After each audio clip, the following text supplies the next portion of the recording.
What's going on, guys? Today's video I'm going to show you how to diagnose and replace a SeaDoo knock sensor, and today we're going to be using a 2009 SeaDoo GTI SE 155. Now the owner brought it in, said he was getting a knock sensor fault.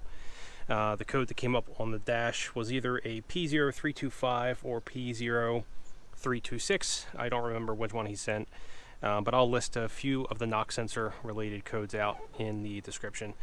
Either way, basically what happens is at some point the knock sensor, which basically is just, by the way, anybody that doesn't know what a knock sensor is, this is essentially just a microphone for the engine, and this listens for pinging, knocking, abnormalities in combustion, and it lets the ECU know.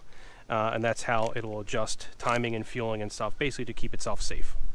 So, long story short, the knock sensor is bad on this. The ECU detects that it's not getting the signal that it should, and it triggers the ECU to indicate a problem with the knock sensor. Now, that does not mean that the engine itself is knocking. That would be different codes.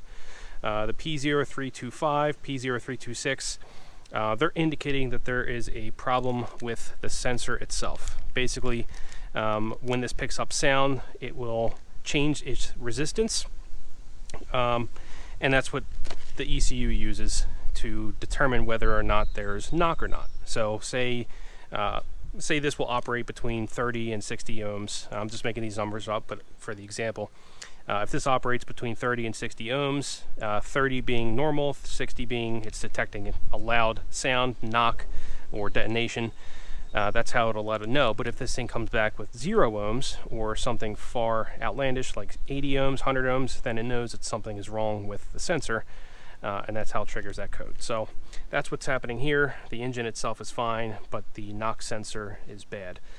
Luckily on SeaDoos, the knock sensor has been pretty much the same for 20 years. So if you have a engine from 2005, that knock sensor will also work on a 2025 engine.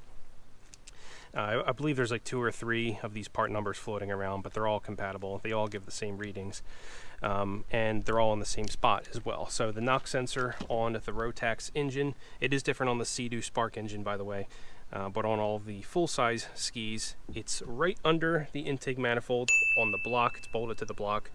In fact, this is the wire coming out that leads to it. I believe it's connected in here, or it's one of those right there. But it's not difficult to get to. This is something you can do with a few basic tools. On some skis, it's definitely easier to completely remove the intake manifold, as in pulling it out of the ski. But on others, like this ski here, I believe on this one I'll have enough room where we are just going to remove the bolts holding the intake manifold to the engine so that we can push the intake manifold out of the way, and we'll have access to that knock sensor. So I'm going to show you, I'm going to try to do that with the intake manifold in, just because if you were a DIY person, it's probably going to be easier for you to leave the intake manifold on, especially on a SeaDoo like this, where you have your ECU mounted to the intake manifold, but you're also not going to have to remove any of your intake hoses or anything like that. It's really not that difficult to get to, but I'll show you what's involved. So it's very easy to do. You could do it with a few basic tools. We're going to use our Torx bits, obviously, because the intake manifold bolts use Torx bits, and we have our socket wrench. That's pretty much all we're going to need. And by the way, guys, a few people have asked me where or what bolts to use. I will post a link to this kit that I got. It's very cheap, but the quality is pretty nice. I mean, these are impact rated sockets, even though you don't really need to do anything impact using the E Torx or the regular Torx bits. Those of you that work on your SeaDoo, you know SeaDoo loves to use Torx bits. T30 will do a lot of stuff, and then you have the E8 and E10, which pretty much covers everything else. It's not a standard bolt and socket set. So the first thing I'm going to do is I'm just going to pull the spark plug tubes out of the way. On this model, they just kind of press fit in. On some other models, there is a T30 bolt that's holding them into the head. You just need to remove that.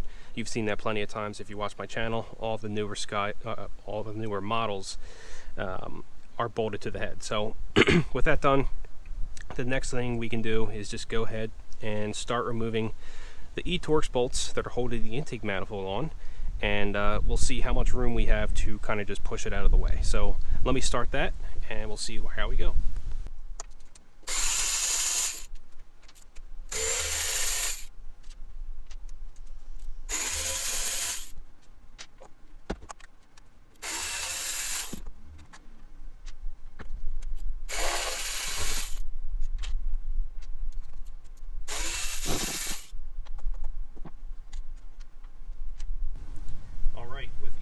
Removed, we can go ahead and try to push the manifold out of the way. Now the oil dipstick does kind of just rest in the manifold, so when we're pushing this away, we just want to pull the dipstick tube this way to separate it. I'll try to get that on camera here. Yeah, just like that, and you can see the intake manifold just pushes away. So we have plenty of room. I'm going to show you what the knock sensor looks like. Push this out of the way, and I don't know if you can see it, but the knock sensor is right there, just under piston 2. Actually, I think for this, I'll probably remove the intake manifold completely, just so you can see it better on camera. But there is plenty of room to work on this. If you are replacing your own knock sensor, you do not need to fully remove the intake manifold. I'm just going to partially do that here so that you guys can see what it looks like. Alright, there it is. You can see the knock sensor bolted to the side of the block. I already have it disconnected here. So this is our lead coming out. You can see right there. So that just so happens to be a E10 holding it on. So I'm going to go ahead and unbolt it and we'll pull it right off.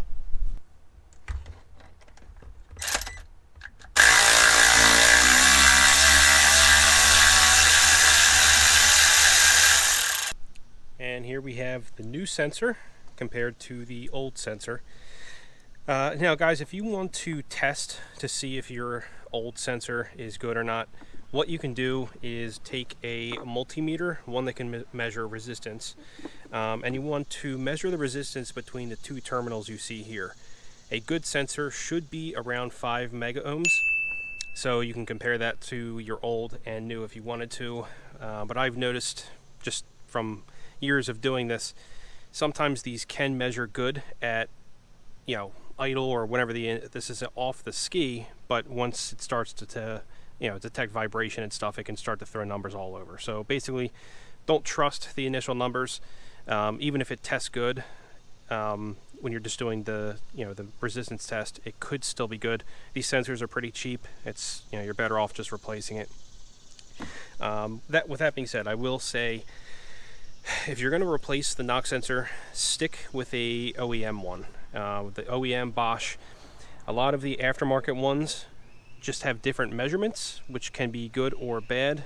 Generally, it's bad because, say, at 6,000 RPM, this thing, your ECU is expecting 3 mega ohms or something. I'm just making these numbers up, but say it's expecting 3,000 mega ohms, which is interpreting as a good condition engine, and your aftermarket one is measuring 2,000 ohms or 2 mega ohms.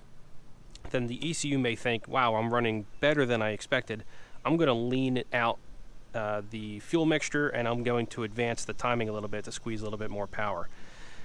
Even though your engine is running the same as it was before, the new aftermarket knock sensor is giving the engine false readings. That's not exactly how it works. Basically, the knock sensor just tells the ECU when to pull back performance. It never tells it to give more. But my point still stands. If this thing is not giving the correct measurements, the ECU is not getting correct measurements, and it doesn't know how well the engine is performing. So if you're going to replace your knock sensor, use an OEM one. You can't go wrong. So that's pretty much it. All we need to do now is go ahead and bolt this back up to the block. Now it's generally best to use some brake cleaner or whatever on the mating surface where this is going to sit, just to make sure it's clean. If you have any salt deposits or corrosion or whatever on there, it's going to prevent a good contact between the knock sensor and your engine block, and of course that can also throw off measurements as well. So I'm going to clean that off and we'll go ahead and get this bolted back on.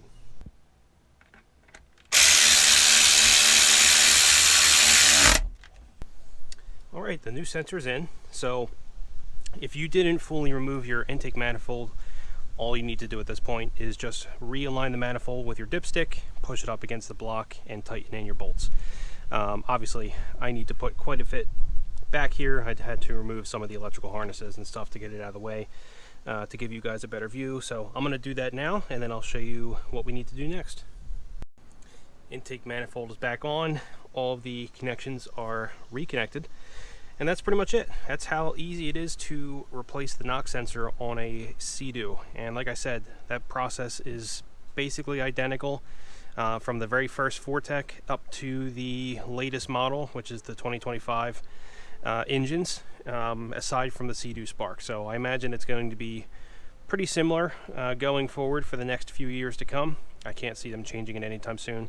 And again, the part numbers are identical as well. So if this was a working ski, or if this was a working sensor, this is a 2009 SeaDoo. I could easily drop this on my 325 and it would work the exact same.